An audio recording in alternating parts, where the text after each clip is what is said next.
嘗試去爬㗎啦。跟住落嚟咧有3位賽員嘅，喺1號線有101號選手石井未來。Ishii Miku from Japan。2號線有102號選手，103號選手姚廷津來自中華台北。Yao Tingjun from Chinese Taipei。而1號線有105號選手朱家熙來自澳門。105 Zhu Kahei from Macau。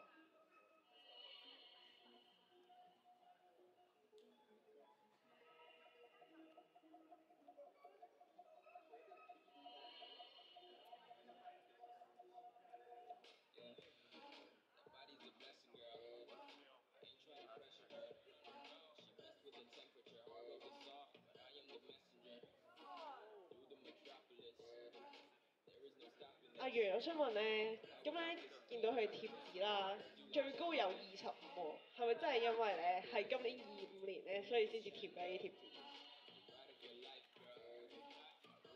阿包你個問題真係相當之有趣嚇，咁啊絕對咧唔關今年2025年事嘅，而係25咧係代表住我哋個 scoring system 嘅。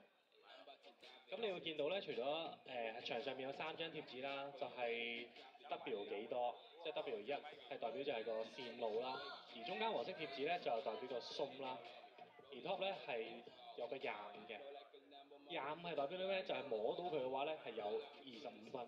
哦，原來係咁。而中間咧佢有個黃色貼紙咧，個 sum 咧就係代表攞到10分嘅。咁咧，所以就絕對唔係講緊話我哋今年個比賽喺2025年舉行，所以就有個25嘅貼紙。哦，即係會即係賽員你完成咗嘅話，就會攞到相應嘅分數啦。冇錯啊！咁頭先都有解釋過啦，除咗攞分數之外咧，咁我哋有個叫 attempt 嘅次數噶嘛。咁每 attempt 一次咧就會扣0.1分嘅。咁所以咧，大家就會見到咧，就係我哋賽事咧會計算2樣嘢啦。第一就係你摸到幾多個 top，幾多個 sum，然後會寫清楚究竟你做咗幾多次 attempt 嘅。咁呢個分數咧喺賽員完成咗之後咧，裁判會將嗰個舉個白色牌向俾賽員知道，然後都會舉俾觀眾知嘅。而呢個分數咧，最尾咧就會反映咗喺我哋石場左手邊個熒光幕上面，咁方便我哋公眾咧查閱。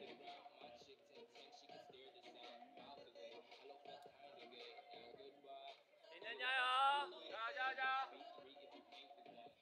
係啊，每位運動員咧，其實佢哋喺完成嘅線路之後咧，咁喺5分鐘內佢哋啲剩餘嘅時間咧，都可以多出嚟係俾佢哋休息嘅。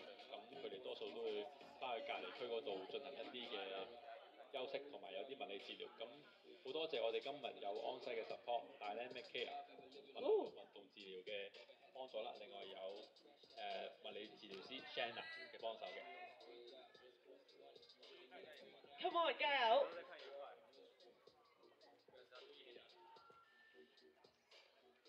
加油！